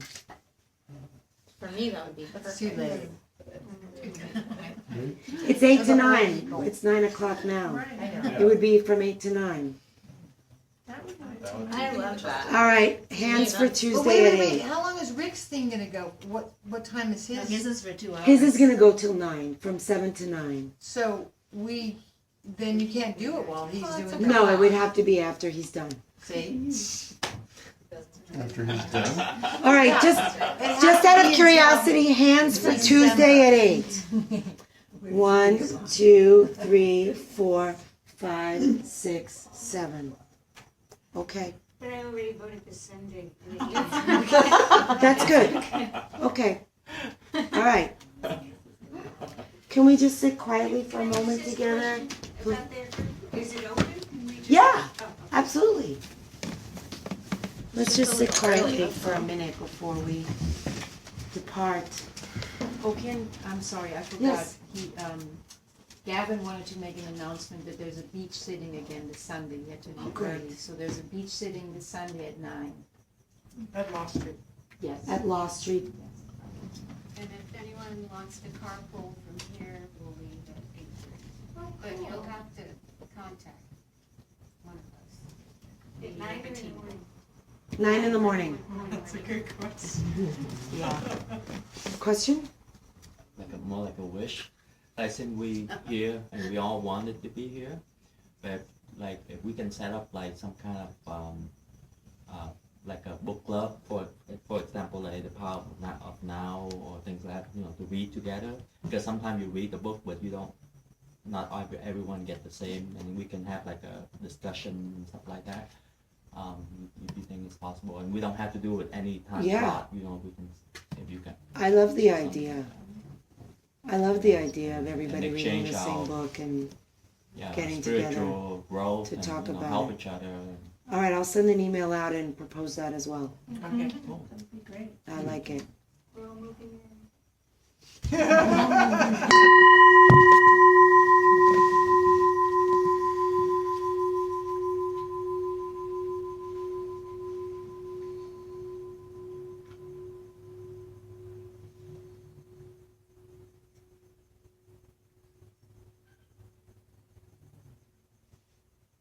Let's bring our attention to our heart.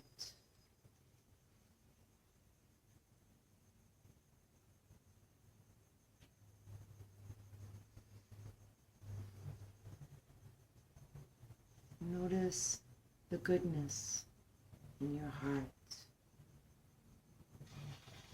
as evidenced by so many things that you do for yourself and others, but right now, evidenced by your sincere wish to free yourself from suffering by studying and practicing the Dharma, mindfulness, kindness, compassion, insight, wisdom. Take in the beauty of your being that wishes this for yourself.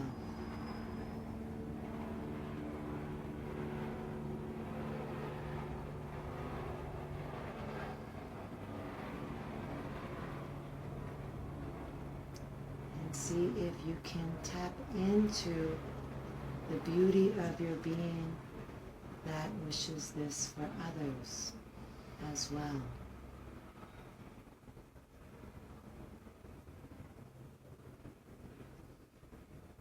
That they live peacefully, joyfully, kindly, with compassion and well-being.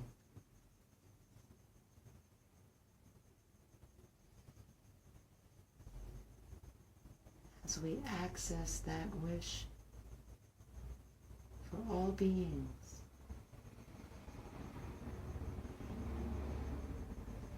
we share our practice with them.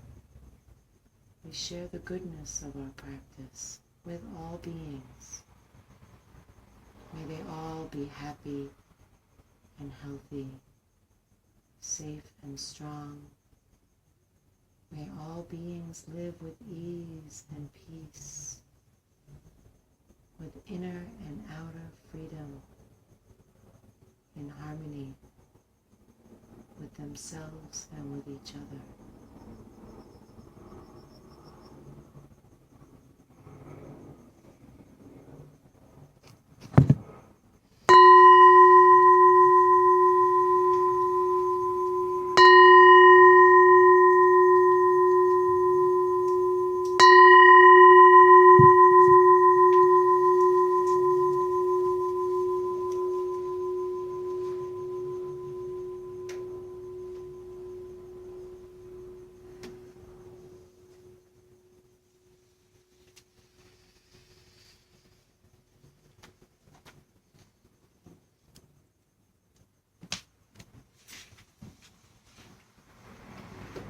Much gratitude. Thank you, Susan. Thank you.